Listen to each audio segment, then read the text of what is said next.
donc on s'en félicite. On s'en félicite li day wane ni rek que ni ñi ñu fi teg ñoo ngi liggéey. voilà léegi tey jii bu fekkee da nga am ay dettes doo mën a def ay emprunt auprès du FMI. Comme par exemple le viaduc de Cambérène c'est l'autoroute des Niayes. xam nga tey jii ñu ngi koy defar. La dette était de 150 milliards de dollars boo xamante ni l'état chinois ñoom ñoo ñu ko doon abal pour ñu mën ko defar. bi ñu demee ba épuiser les 150 milliards de dollars. fallait que mu am restructuration pour ñu mën ko continuer. mooy le viaduc de Cambérène loolu moo ko arrêté. l'autoroute des Niayes. voilà kon donc soo amee ay dettes soo remboursé wul doo mën a xaar beneen emprunt. doo mën a xaar emprunt. soo ñëwaatee nga xool au niveau du sud il y a des localités qui doivent être électrifiées sooy xool vers le sud ay 15 localités et quelques. Le fonds arabe moo ko financé mais. 31 millions de francs CFA bu ñu leen waroon jox moo tax moo bloqué financement yooyu man li ma lay wax dama nekk ci biir moo tax. ma xam ko. voilà donc on s'en félicite le fait que ñu toog fi en 2 ans. en moins de 2 ans sax laay wax ni ñu mën a rembourser. loolu noonu kon lii day wane ne rek que ñoo ngi liggéey te ñoo ngi ci tànk yooyu. li ñuy ñaan rek mooy yàlla jàppaleen tax. même su fekkee ne dañoo leb pour fay amul lenn lu mu ci mën a yàq. voilà non lépp pour fay. ce concept espace UEMOA bi moom def naa ne mënatuñ faa leb. moom kii nañu. mais tey jii lépp pour fay man dama jàpp. Sénégal yëpp dañu ko gis comme lebkat. non sooy xool. foofu sax la kii bii di amee solo mooy le fait que. qu'on a renégocié certains contrats avec les investisseurs internationaux, les investisseurs privés. soo xoolee contrat Sagemcom ak Azer renégociation bi rek généré na 11 milliards. voilà kon y a des manques à gagner. am na ay poches yoo xamante ni voilà manque à gagner yoo xamante ni bi ñu ci demee retiré am na bunt yoo xamante ni fàttali na ko soo demee sur le plan fiscal. taxes yeeg redevance yi nga xamante ni cimenterie yi. doon ñu ko fay mais bi ñu leen ko imposé loolu généré na. 360 milliards. voilà kon donc dafay nekk ay poches yoo xamante ni mën na fàtt sooy xool sur le plan du remboursement daal. voilà. merci beaucoup. Samba noo jàngatee loolu noonu nga xamante ni bor la boo xamante ni fay nañ ko avant échéance le 13 mars. fay nañu ko même si su fekkente ni ñu ngi ne ñun Sénégal dañu nekk lebkat ba léegi mais le plus important étant que fay nañu ko. waaw bon xam nga ñàkk xam état ak ñàkk xam nu état di fonctionner mooy waral yéen yi. La dette contractée la dette de 1981 doit terminer en 2042. mooy barrage de Diama ak Malantani. barrage de Diama ak Malantani. 1981 1986. lañ contracté dette yi mu ngi war a jeex 2042 Eiffage mu ngi war a jeex 2044 ñoom seen dette yi ñuy def nii amul dette buy jeex en 2029 amul maturité buy jeex en 2029 2030 lay commencé 2031 2034 ainsi de suite su ngeen fi nekkal keneen moo koy fay eurobond yéen waxoon ne moo gën a yées moo gën a salte ci dette te def ngeen ko fi à travers JP Morgan ba tey commission ñu ngi laajte naka la demee kenn leeralu ko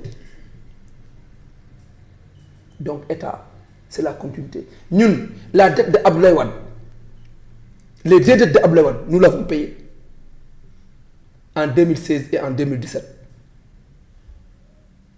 état loolu la soo xamul na xamoo soo xamul da ngay nangu jàng te di wax ne soyons factuel te ci n'a rien de factuel loolu mooy honte état day leb pour investir lu gën a yées kay ci àdduna mooy suli bukki sànni ay levée de fonds pour ñëw fàttaturu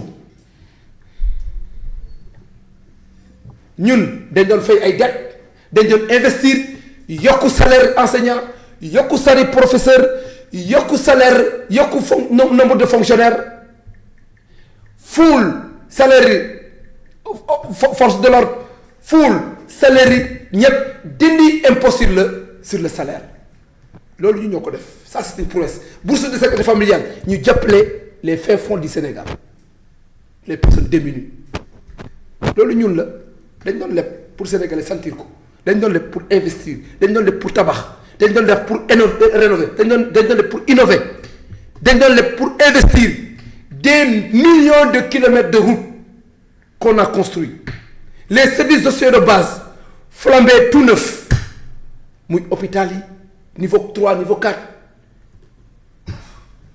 jóg foofu noonu teg ay ZES ainsi de suite donc quand on suñuy leb da ngay leb loo xamante ne da ngay leb pour investir pour tabax mais di leb pour fay salaire wala di leb pour fat bor loolu mooy xeeti leb yu gën a bon te lever lépp lu ñuy lever fii ci marché de l'UEMOA bi maturité bi day gàtt te taux bi day élevé et moo gën a yées ci xeeti leb ay maturité ay taux de 7,5% ay taux de 8% yooyu mooy taux yu gën a bon te ay maturité 3 ans lay am 3 ans 4 ans 2 ans au maximum 5 ans loolu lay dette bu bon un état ñun bañu ñu dette état bu leb de États-Unis dafa leb le PIB de la France est élevé à 113%.